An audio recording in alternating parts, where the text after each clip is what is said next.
Ništa od toga nisam. A i govorim istinu.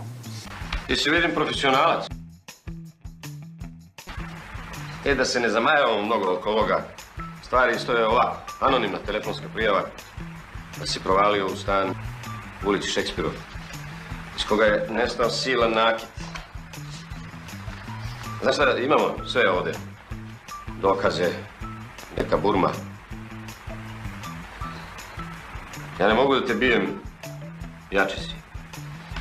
A da zovem ove, neću, ne bijem ni svoju decu. Priznao, ne priznao, moram da odredim istražni zatvor do suđenja i da predam predlog za podizanje optužnice. Drugim rečima, najebo si. Baba kaže da nakit vredi 300.000 maraka. Nedvosmisleno.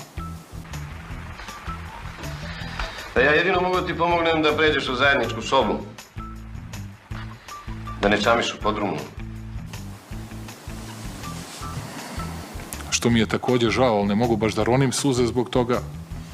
Pametan si. Šta ja da ti pričam? Hoćeš daš neku izjavu? Okej, jesam. Ali nisam narkodiler. Nisam lopov. Nisam ubica. Tako sam i mislio. Dobro. Meni ni iz džepa ni u džep.